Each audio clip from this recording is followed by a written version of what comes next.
আসসালামু আলাইকুম। আশা করি তোমরা সকলে ভালো আছো। আজকের আলোচনার বিষয় হচ্ছে ইংরেজির সবচেয়ে গুরুত্বপূর্ণ একটি বিষয়, সেটি হচ্ছে টেন্স। আমরা যদি এই টেন্স নিয়ে কথা বলতে চাই, তাহলে এই টেন্স শব্দটি এসেছে ল্যাটিন শব্দ টেম্পাস থেকে। ল্যাটিন শব্দ টেম্পাস থেকে এসেছে। তাহলে টেন্স মানে হচ্ছে টাইম। আমরা সবাই জানি টাইম মানে হচ্ছে সময়। এখন যদি কোশ্চেন করেন, আচ্ছা ভাইয়া কিসের সময়? এটা হচ্ছে কাজের সময়। আমরা এই সময়কে, তার মানে এই টেন্সকে প্রথমত তিন ভাগে ভাগ করতে পারি। একটা হচ্ছে পাস্ট টেন্স, একটা হচ্ছে প্রেজেন্ট টেন্স, আরেকটা হচ্ছে ফিউচার টেন্স। ওকে, এই টেন্সকে আমরা তিন ভাবে ভাগ করতে পারি। একটা হচ্ছে past tense, present tense, future tense. Okay, তার মানে অতীতকাল, বর্তমানকাল, ভবিষ্যৎকাল। এই তিনটি টেন্সকে আবার চার ভাগে ভাগ করা যায়। সেগুলো হচ্ছে, দেখো, এক, ইনডিফিনিট,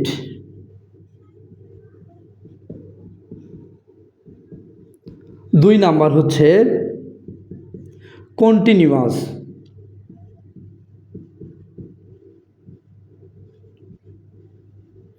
আচ্ছা, তিন নাম্বার হচ্ছে পারফেক্ট, চার নাম্বার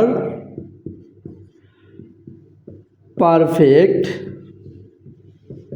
কন্টিনিউয়াস। আমি সি দিলাম, তোমরা কন্টিনিউয়াস লিখবে। তার মানে দেখো, past indefinite, past continuous, past perfect, past perfect continuous. দুই নম্বরে কি দেখো, প্রেজেন্ট ইনডিফিনিট আছে, present continuous, present perfect, present perfect continuous. Future indefinite, তারপরে future continuous, future perfect, future perfect continuous. তো আমরা আজকে শুধু প্রেজেন্ট টেন্স নিয়ে আলোচনা করব, বাকি পর্বতে বাকি টেন্সগুলো নিয়ে আলোচনা করব। তাহলে আমরা যদি প্রেজেন্ট টেন্স নিয়ে আলোচনা করি, তাহলে আমরা প্রথমে আলোচনা করব present indefinite, present continuous, present perfect, present perfect continuous.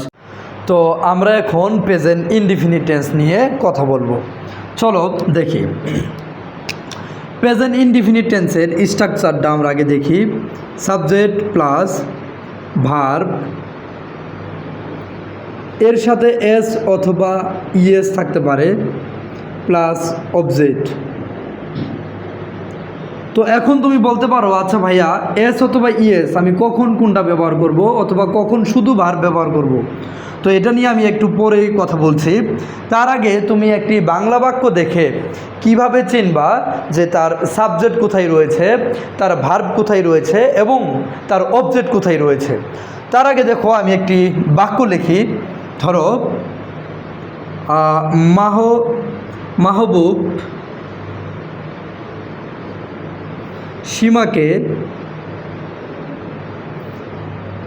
সীমাকে একটি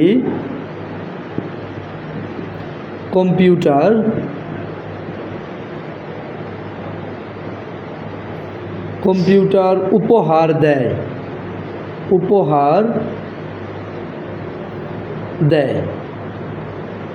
ঠিক আছে? তো আমি এই বাক্য দেখে কিভাবে বুঝবো যে এই বাংলা বাক্যটির কোথায় অবজেক্ট রয়েছে, কোথায় সাবজেক্ট রয়েছে এবং কোথায় ভার্ব রয়েছে? তো সাবজেক্ট, অবজেক্ট এবং ভার্ব পেতে হলে তোমাকে বাংলা বাক্যের শেষে যেতে হবে। দেখো তো বাংলা বাক্যের শেষে কি শব্দ রয়েছে? উপহার দেয়। উপহার দেওয়া হচ্ছে একটি কাজ, মানে ক্রিয়া। এই ক্রিয়াকে তুমি প্রশ্ন করবে যে কে দেয়। প্রশ্ন করে যে উত্তর পাবে সেটি হচ্ছে সাবজেক্ট। চলো তো আমরা দেখি প্রশ্ন করে যে মাহবুব সীমাকে একটি কম্পিউটার উপহার দেয়। কে উপহার দেয়? দেখো তো কি উত্তরে পাও? অবশ্যই মাহবুব। যে মাহবুব সীমাকে একটি কম্পিউটার উপহার দেয়। কে দেয়? মাহবুব। এই মাহবুব হচ্ছে সাবজেক্ট। আবার এই ক্রিয়াকে তুমি কোশ্চেন করবে কাকে কি দ্বারা প্রশ্ন করে যে উত্তর পাবে সেটা হচ্ছে অবজেক্ট। দেখো তো আমরা প্রশ্ন করি, মাহবুব সীমাকে একটি কম্পিউটার উপহার দেয়। কাকে দেয়? সীমাকে। এই সীমা হচ্ছে একটি ব্যক্তিবাচক অবজেক্ট। কি উপহার দেয়? একটি কম্পিউটার। এটাও কিন্তু একটি অবজেক্ট, এটা একটি বস্তুবাচক অবজেক্ট। আর এই ক্রিয়া মানে হচ্ছে ভার্ব। তো আশা করি আমরা সাবজেক্ট, অবজেক্ট এবং ভার্ব একটি বাংলা বাক্য দেখে বের করতে পারবো। চলো দেখি আমরা কিভাবে বুঝবো যে এই বাক্যটি প্রেজেন্ট ইনডিফিনিট টেন্সে আছে। যদি বাংলা বাক্যের শেষের অক্ষর মানে ভার্ব, এই ক্রিয়াটা যদি রস্বই এ মানে একার থাকতে পারে, ও অথবা অন্তস্থ ও থাকে, তাহলে বুঝতে হবে এটা প্রেজেন্ট ইনডিফিনিট টেন্সে আছে। তাহলে দেখি তো, উপহার দেয়, দেখো তো একটা অন্তস্থ আছে না, তার মানে এটা প্রেজেন্ট ইনডিফিনিট টেন্স। তো এখন যদি এই বাক্যটিকে আমরা ইংরেজিতে অনুবাদ করতে চাই, তাহলে দেখো তো কীভাবে হবে। প্রথম আমাদের সাবজেক্ট লিখতে হবে। আমাদের সাবজেক্ট কি পেয়েছি? মাহবুব। তাহলে লিখো মাহবুব। ওকে, তারপরে আমাদের কি বসাতে হবে? ভার্ব। এখন এখানে কথা আছে, শুধু ভার্ব বসাবা নাকি ভার্বের সাথে এস বা ইএস বসাবা? একটা জিনিস মনে রাখবা, এই সাবজেক্ট যদি থার্ড পারসন সিঙ্গুলার নাম্বার হয়, তাহলে তোমাকে ভার্বের শেষে এস অথবা ইএস লিখতে হবে। এখন কখন এস কখন ইএস আমরা একটু দেখি। এখন অনেকে আবার বলবেন যে ভাইয়া আমি তো থার্ড পারসন সিঙ্গুলার নাম্বার কোনগুলো সেইগুলোই চিনে না। তাহলে দেখো তো আমরা আগে দেখি থার্ড পারসন সিঙ্গুলার কোনগুলো। আমরা জানি পারসনকে প্রথমত 3 ভাগে ভাগ করা যায়। একটা হলো ফার্স্ট পারসন, তারপরে সেকেন্ড পারসন। ফার্স্ট পারসনের মধ্যে আছে আই আর উই, সেকেন্ড পারসনের মধ্যে রয়েছে ইউ। এখন এই থার্ড পারসন, দেখো তো আমাদের যে কোনো সম্পর্ক বা যে কোনো বিষয়ে ঝামেলা লাগায় কে? অবশ্যই থার্ড পারসন ঝামেলা লাগায়। এখানেও একটা ঝামেলা সে তৈরি করেছে। এই থার্ড পারসন কে আবার 2 ভাগে ভাগ করা যায়। একটা হচ্ছে সিঙ্গুলার আর একটা হচ্ছে plural. Okay, third person singular, third person plural. তাহলে সিঙ্গুলার কোনগুলো? থার্ড পারসন সিঙ্গুলার হচ্ছে, আমি এখানে একটু লিখে দেই, যেমন শি হতে পারে, হি হতে পারে যে কোনো একটি ব্যক্তি বা বস্তুর নাম। যদি বলি সীমা, যদি বলি মাহবুব, যদি বলি রহিম, করিম, যে কোনো একটি ব্যক্তি বা বস্তুর নাম, সেটাই হচ্ছে থার্ড পারসন সিঙ্গুলার নাম্বার। দেখো তো এখানে মাহবুব তাহলে কি person? Third person singular number. Okay, তাহলে আমরা যদি থার্ড পারসন সিঙ্গুলার নাম্বার হয়, তখন ভার্বের শেষে এস অথবা ইএস বসবে। এখন প্রশ্ন থাকতে পারে ভাইয়া কখন এস কখন ইএস বসাবো? দেখো আমি আগে লিখি। তাহলে উপহার দেওয়ার এর ইংলিশ কি? গিফট। গিফট। যদি সাবজেক্ট থার্ড পারসন সিঙ্গুলার হয়, তখন ভার্বের শেষে এস অথবা ইএস বসবে। এখন কখন এস কখন ইএস বসবে? যদি এই ভার্বের শেষ অক্ষরটা ভাওয়েল হয়, যদি এই ভার্বের শেষ অক্ষরটা, শেষ লেটারটা যদি ভাওয়েল হয়, তখন তোমাকে ইএস ব্যবহার করতে হবে। আর যদি কনসোনেন্ট হয়, তাহলে তোমাকে ব্যবহার করতে হবে হচ্ছে এস। তাহলে দেখো তো এই লাস্ট অক্ষরটা কি?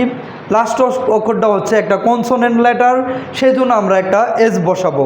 তাহলে মাহবুব গিভস কাকে দেয়? সীমাকে। মাহবুব গিভস, তুমি আগে একটি এই বস্তুবাচক অবজেক্টটি লিখতে পারো। মাহবুব গিভস এ মানে একটি কম্পিউটার, কম্পিউটার। তাহলে মাহবুব গিভস এ কম্পিউটার। তাহলে কাকে দেয় মাহবুব? আরেকটা অবজেক্ট রয়েছে না, ব্যক্তিবাচক অবজেক্ট। তাহলে তুমি এখানে লিখবা যে টু সীমা। ঠিক আছে, তাহলে আমরা বাংলা বাক্যটা কি পেলাম? তাহলে আমরা ইংরেজি বাক্যটা কি পেলাম? দেখো, মাহবুব গিভস এ কম্পিউটার টু সীমা। তাহলে মাহবুব সীমাকে একটি কম্পিউটার উপহার দেয়। এটাকে যদি আমি নেগেটিভ করতে যাই যে মাহবুব সীমাকে একটি কম্পিউটার উপহার দেয় না, আমি যদি নেগেটিভ করতে যাই, তাহলে তোমাকে একটা ডু অথবা ডাজ তারপর নট ব্যবহার করতে হবে। এখন কখন ডু কখন ডাজ, যখন এই সাবজেক্টটা থার্ড পারসন সিঙ্গুলার হবে তখন তুমি ডাজ ব্যবহার করবে, আর বাকি ক্ষেত্রে ডু। তাহলে আমি যদি এটাকে নেগেটিভ করতে যাই তাহলে কি হবে, মাহবুব ডাজ নট, তুমি বলতে পারো ডাজেন, does not, Mahbub does not gift. তখন কিন্তু এখানে এই ভার্বটা শুধু ভার্ব ওয়ান হবে, এর সাথে যে এসটা ছিল এসটা হবে না। তাহলে Mahbub does not gift a computer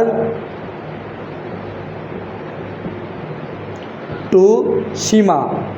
এটার অর্থটা কি হলো, যে মাহবুব সীমাকে একটি কম্পিউটার উপহার দেয় না। আশা করি তোমরা নেগেটিভটা বুঝতে পেরেছো। এখন তুমি যদি কোশ্চেন করো যে মাহবুব কি সীমাকে একটি কম্পিউটার উপহার দেয়, তাহলে কিভাবে হবে, দেখো আমি এই বাক্যটা একটু মুছি, ঠিক আছে, মুছে ফেলি। তুমি যদি একটি প্রশ্ন করো এভাবে, মাহবুব কি সীমাকে একটি কম্পিউটার উপহার দেয়, প্রশ্ন করার সময় তোমাকে ডু অথবা ডাস আগে ব্যবহার করতে হবে। তাহলে তুমি কি করবে, এই সাবজেক্টের আগে একটা ডু অথবা ডাস ব্যবহার করবে।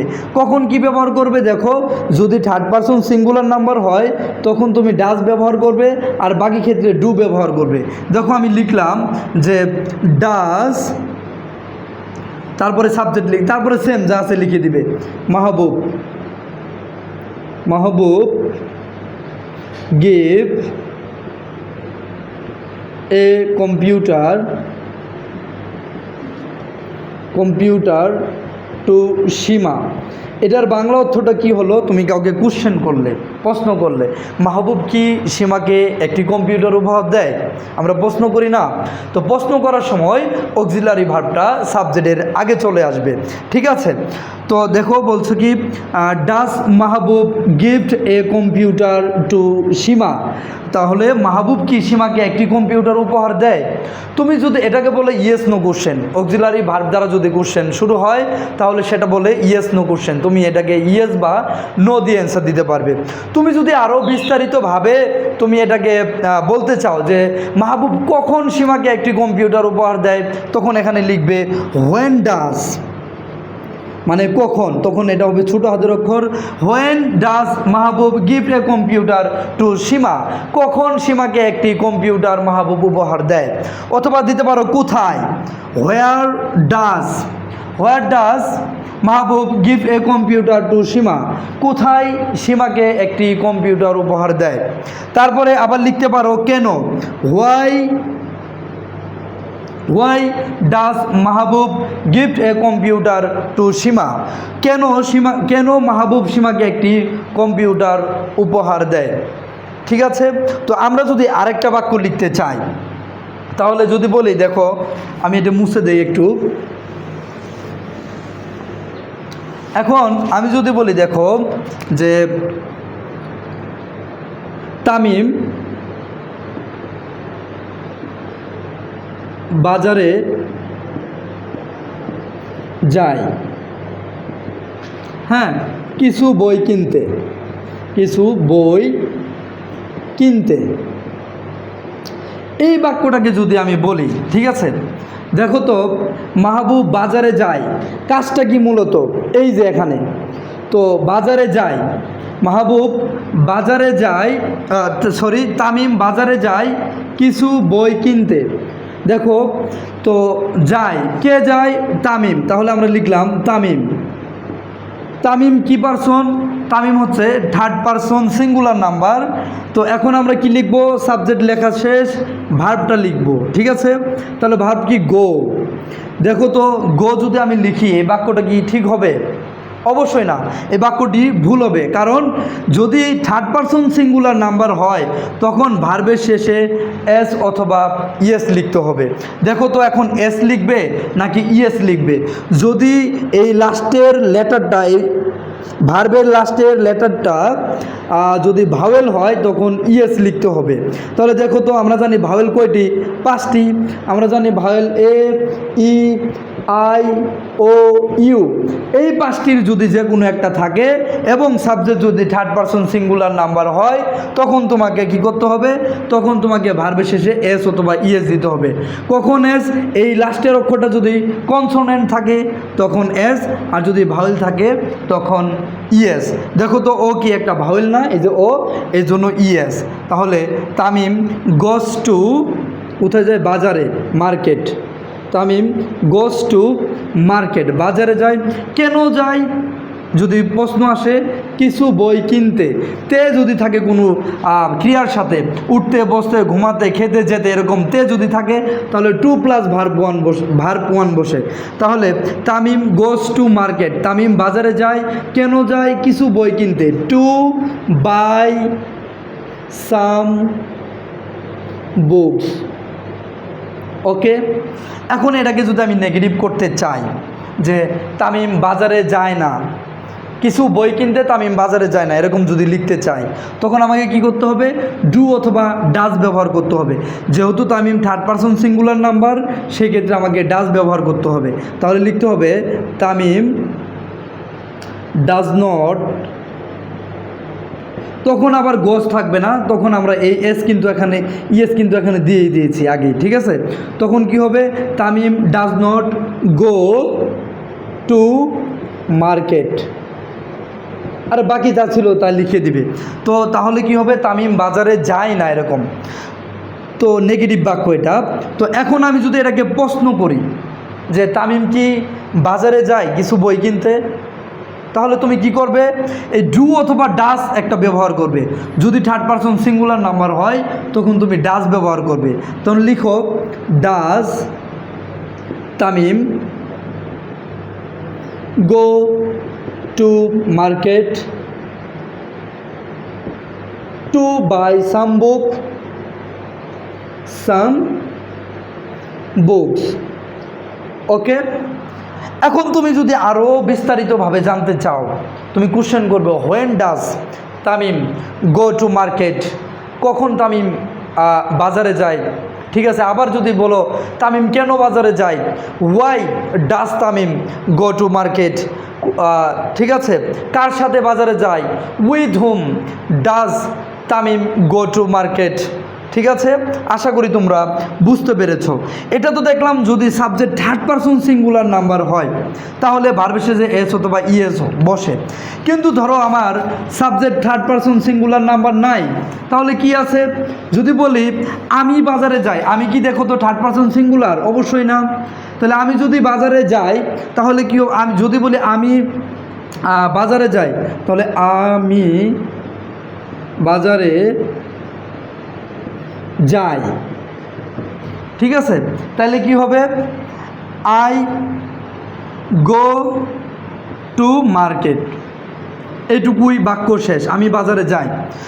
দেখো এটা কিন্তু থার্ড পারসন সিঙ্গুলার নাম্বার না। যেহেতু থার্ড পারসন সিঙ্গুলার নাম্বার না, তাই তোমাকে এই ভার্বের সাথে এস অথবা ইএস কোনো কিছু দেওয়ার দরকার নাই। শুধু V0 যেটাকে বলি ভার্বের বেস ফর্ম ব্যবহার করবে ডাইরেক্ট। আমি বাজারে যাই। এখন যদি বলি আমি বাজারে যাই না, তাহলে কি হবে? আই, তাহলে তুমি তো ডাজ নিতে পারবে না, কারণ ডাজ হচ্ছে শুধু থার্ড পারসন সিঙ্গুলার নাম্বার যেগুলো, এই যেগুলোর ক্ষেত্রে। তাহলে আই ডু নট, হ্যাঁ, গো টু মার্কেট। তাহলে এটার প্রশ্ন অ্যান্সার কী হবে? বাংলা, যে আমি বাজারে যাই না। তো এখন যদি তুমি প্রশ্ন করো আমি কি বাজারে যাই, তাহলে কি হবে? শুধু তুমি অক্সিলারি ভার্বটাকে আগে দিয়ে দিবে। যেমন দেখো ডু, এই এখান থেকে ডু নিলাম, do I go to market, আমি কি বাজারে যাই, তখন এটা হলো প্রশ্ন করতেছো যে আমি কি বাজারে যাই। এখন এরকমভাবে তুমি যদি আরও ডিটেলসে জানতে চাও তাহলে তুমি কোশ্চেন করতে পারো এভাবে, হোয়েন ডু, কখন আমি বাজারে যাই, কেন আমি বাজারে যাই, why do I go to market, কার সাথে আমি বাজারে যাই, by with whom do I go to market, ঠিক আছে, আশা করি তোমরা বুঝতে পেরেছ।